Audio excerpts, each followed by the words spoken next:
On top of all of that, they want to replace history with lies. Middle school students in Florida to be told that enslaved people benefited from slavery.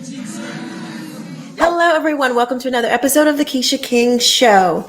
So, as you just heard, you heard Kamala Harris talking about how Governor DeSantis has, basically denied Black Floridians the right to learn true African-American history. Well, the thing that she left out was that that's not what is happening here in Florida.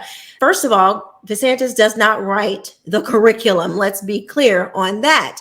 Number two, let's just take a look at what the quote or what she's talking about. Let's take a look at what it actually says, and we'll go from there. This is the benchmark clarification that everyone is going crazy about.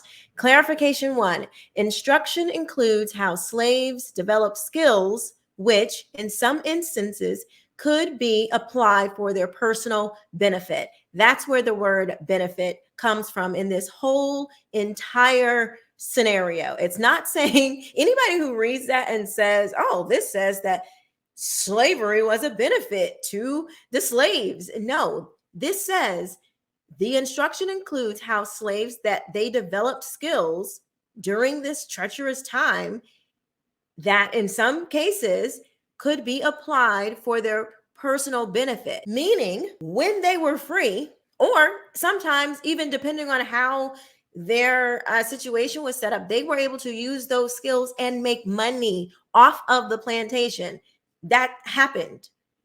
They were able to use those skills to provide for themselves. And anybody who thinks that it is not smart of those slaves to use the skills that they rightfully earned to use that for their own benefit, you're delusional. That was, what else were they supposed to do? I guess leave it up to Kamala. She would have rather them just, once they were free, go back to the plantation and use the skills for free. I guess that's what she would advise for them to do. Or anybody who would come and anybody who would speak out of their mouth that it was wrong for them to use the skills that they had earned for their personal benefit. What were they supposed to do with those skills? Y'all don't even make these people answer these questions. Y'all are not even making them provide the quote. You're just letting them gaslight you, get you all up in arms, get you all crazy about something that wasn't even said. They're getting you all worked up, and what they're telling you was not even said. Yo, that should really make you mad. They are literally, I'm going to say it again. They're telling you things. They are lying to you. It's making you mad, and you're being lied to. Don't you think you deserve better than that? If somebody's going to tell you something and get you that pissed off, shouldn't you require them to tell the truth? You should require them to tell the truth. If you're going to make me this mad, it better show enough doggone be the truth. I think anybody would say that. No? I don't understand. I think anybody would say that. I don't know. Maybe that's just me, because I just don't appreciate if somebody's going to get me all upset and it's not true. That's like telling me, oh my gosh, Keisha, something has happened to your children, and I'm frantic. And they're like, oh no, I'm just joking. Just kidding. I lied. Why would you do that? That is evil. Let me read you something. This is from Up From Slavery. This is Booker T. Washington. Probably somebody that they don't teach you in public schools. This would not be a Kamala Harris, a Barack Obama, a Joe Biden, or any progressive Democrat. This would not be on their reading list, their preferred reading list. This would probably be a banned book, because this is an empowering book for Black people, okay? Or for anyone for that matter. Let me read you. For those of you who don't know, Booker T. Washington was a slave. So for all of you running around here acting like you were an actual slave, this is from an actual slave. And let me read to you what he said. Now, this is the same man whose history is still uplifted in this country. The Tuskegee Institute, that's his legacy. Okay? So for all these people running around here, let's see what their legacy is, because his legacy still stands tall today. All right. So let's see what his mindset was. Let's look at a real leader who left a real legacy for you to go look at. You can put your hands on it in this land today. Let's see what he was thinking. He said, this is on page 8, Up from Slavery, Booker T. Washington. Then we rid ourselves of prejudice, of racial feeling, and look facts in the face. We must acknowledge that, notwithstanding the cruelty and moral wrong of slavery, the 10 million Negroes inhabiting this country, who themselves or whose ancestors went through the school of American slavery, are in a stronger and more hopeful condition materially, intellectually, morally, and religiously than is true of an equal number of Black people in any other portion of the globe. I'm going to continue because what he says later is so powerful. This is so to such an extent that Negroes in this country, who themselves or whose forefathers went through the school of slavery, are constantly returning to Africa as missionaries to enlighten those who remained in the fatherland. This I say not to justify slavery. On the other hand, I condemn it as an institution, as we all know that in America it was established for selfish and financial reasons and not from a missionary motive, but to call attention to a fact and to show how providence so often uses men and institutions to accomplish a purpose. When persons ask me in these days how, in the midst of what sometimes seem hopelessly discouraging conditions, I can have such faith in the future of my race in this country, I remind them of the wilderness through which and out of which a good providence has already led us. This was written in 1901. He died in 1915. Let me continue. Ever since I have been old enough to think for myself, I have entertained the idea that notwithstanding the cruel wrongs inflicted upon us, the Black man got nearly as much out of slavery as the white man did. The hurtful influences of the institution were not by any means confined to the Negro. This was fully illustrated by the life upon our own plantation. The whole machinery of slavery was so constructed as to cause labor, as a rule, to be looked upon as a badge of degradation, of inferiority.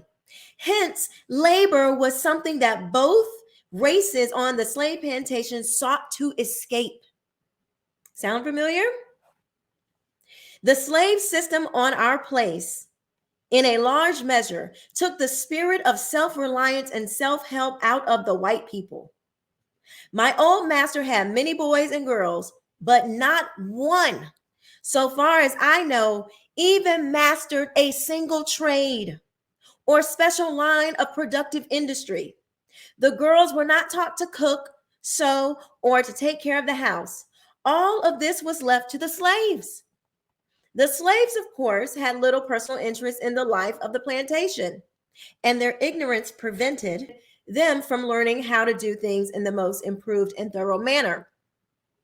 As a result of the system, fences were out of repair, gates were hanging half off the hinges, doors cracked, window panes were out, plastering had fallen, but was not replaced. Weeds grew in the yard.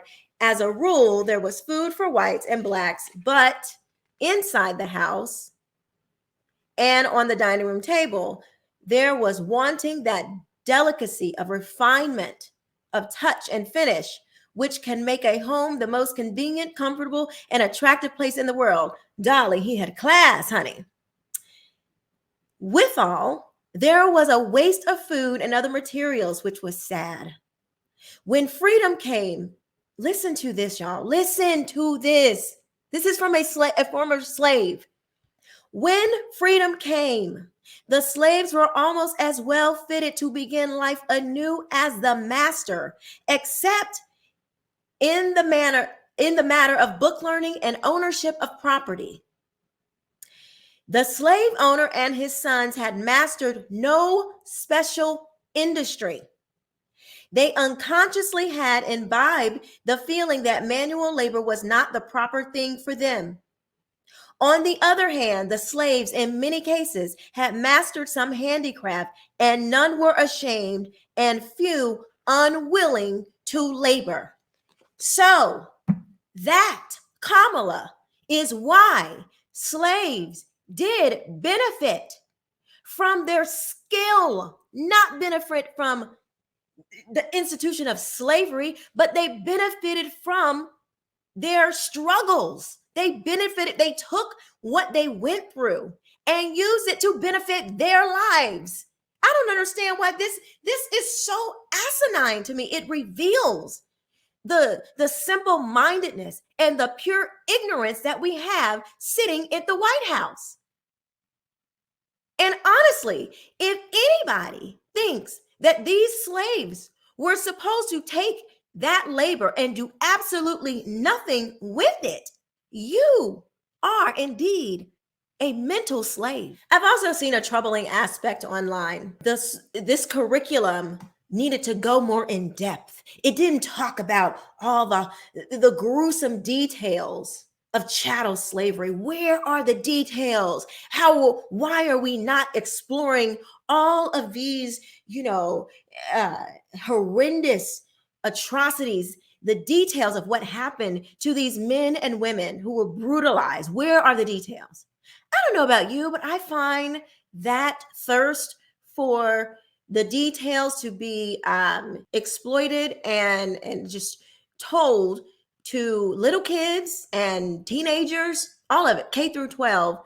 I mean, we don't have to go into the gruesome details of how babies' brains were bashed. I mean, why would you even want little children, I'm talking about teenagers too, to even have a mental picture of some of these gruesome details? I don't even let my children watch stuff like that on TV.